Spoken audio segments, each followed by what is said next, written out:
So as far as I'm concerned, and I've been told by FBI agents, I had an FBI agent call me in my office in Glendale and tell me, Jordan, we've been watching you for a long time. We know what you're doing.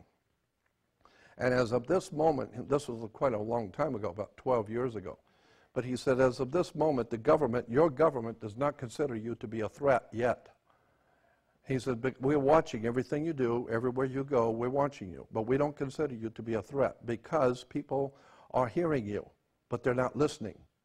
So as long as people are hearing you, then you're all right. But when people start to listen to you, now that's different. Now we're talking politics. And so we'll have to take another look at you then. I have had federal agents talking to me about what I do. I've had FBI people talking to me about what I do. And I've been threatened by federal government. So I know what they can do, and I respect them because they will kill you.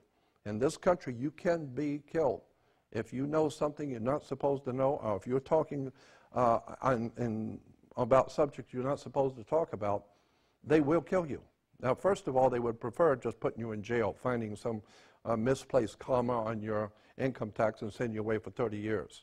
But if that's not going to work, then they'll just kill you. You all know who NASA is. They're the guys who've lied to you about so many things over the years. The whole Apollo program was just a cover-up because NASA has been on the moon since 1959. You all aware of that? Been on the moon since 1959. John F. Kennedy found out about it, was going to tell the world, and they went, no, you're not going to tell anyone. Boom. Do you know who shot John F. Kennedy, by the way?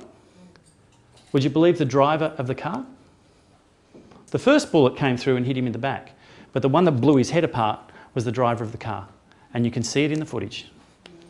Not the footage they originally showed you, which cut the driver out of it, but the original footage that has the driver in it shows this trained secret security guy take his left hand off, put it under his hand like that, and at that moment, Kennedy's head gets blown off and he turns back.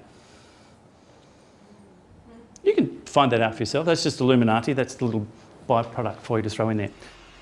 And for those of you who always thought that the weapon was a reflection of the sun on Agent Kellerman's head, I want you to notice that in this film, the barrel of the gun sticks out past the back of Kellerman's head by at least 2, maybe 3 inches.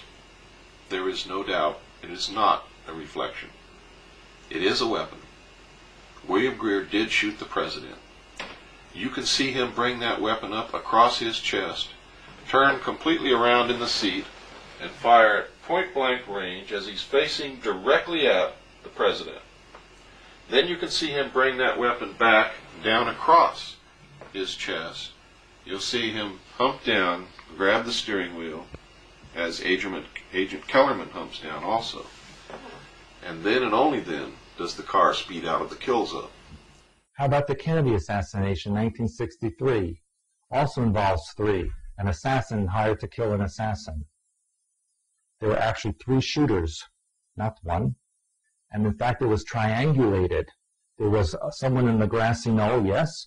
There was someone in the tower, which was Lee Harvey Oswald, who actually didn't shoot.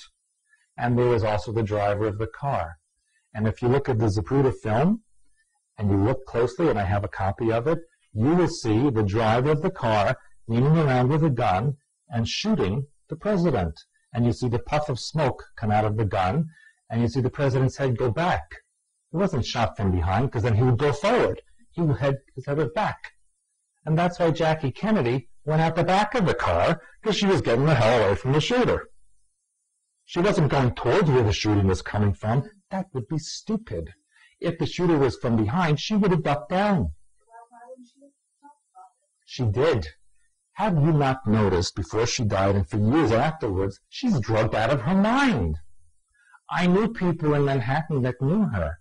And you could not have a conversation with her. She was in la-la land all the time. She was so heavily drugged that it created the illness that killed her finally from the medication. Here's a very powerful man, John Kennedy. Everybody loved him. Handsome, debonair, President of the United States, wealthy, and they shot this guy in public, and nobody went to jail. Nobody's ever going to jail. Why? Because the powers that be that run this country will kill you.